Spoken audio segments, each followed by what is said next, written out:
माउ उहा हस्ती आहे जंहिंजी ख़िदमत करण सां अर्श जा ताज क़दमनि में अची वेंदा आहिनि त दुनिया में वॾा आलिम बुज़ुर्ग बि पैदा थींदा आहिनि। दुनिया उन्हनि बुज़ुर्गनि जा ॾिहाड़ा वॾी अक़ीदत ऐं एतिराम सां मल्हाईंदी आहे। अहिड़नि बुज़ुर्गनि मां हज़रत शाहवेज़ करनी बि हिकु आहे। हज़रत शाहवेज़ करनी आशिक़ रसूल जे नाले सां बि सुञाणप रखे थो। हज़रत शाहवेज़ करनी जी दरगाह मांझंद भरिसां जबलनि जी चोटीअ ते आहे, जिते हर साल संदसि जो उर्स मुबारक वॾी अक़ीदत ऐं एतिराम सां मल्हायो वेंदो आहे। हर साल जा हिन साल बि दरगाह जे सुजादा नशीननि मुरीदनि अक़ीदतमंदनि तरफ़ां पंहिंजी मदद पाण तहत उर्स मुबारक मल्हायो पियो वञे। सहूलियतनि जी अणहूंद हुजण जे बावजूद बि हज़ारे मुरीद अक़ीदतमंद औरतूं मर्द दरगाह हज़रत शाहवेज़ करनी पहुची अक़ीदतमंदीअ जो इज़हार कंदे पंहिंजे मुर्शिद खे भेटा पेश कई। दरगाह हज़रत शाहवेज़ करनी जे अंगण ते मुख़्तलिफ़ खाधे पीते जे शयुनि, रांदीकनि, मिठाइनि जा दुकान लॻाया विया त ॿारनि जे तफ़रीह जे लाइ मुख़्तलिफ़ चोडोल पिणु हया विया आहिनि। हिते दरगाह जे सुजादा नशीन ऐं उर्स में शिरकत कंदड़ माण्हुनि दुकानदारनि आवाज़ टीवी न्यूज़ सां ॻाल्हाईंदे चयो त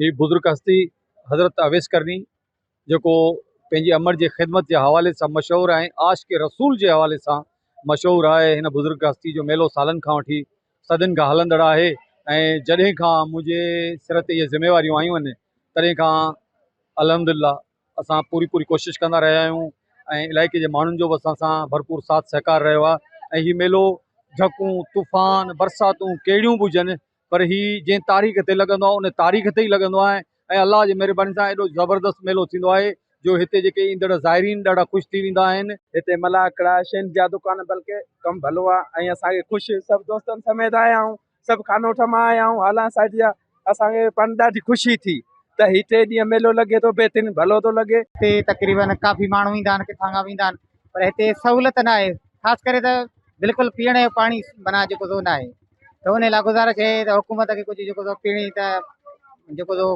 पाणी जो इंतज़ाम कयो वञे। मेलो ही भलो आहे, मेला असां पूरी सिंध जा कयूं था, पर हे हिकिड़ो नंढिड़ो हज आहे साईं अवैस शाह जो, जंहिंजे करे आवाम भली आई आहे। हिते आम हर साल ईंदी आहे, 9 हज जी राति 10 ईद जी राति बि हूंदी आहे।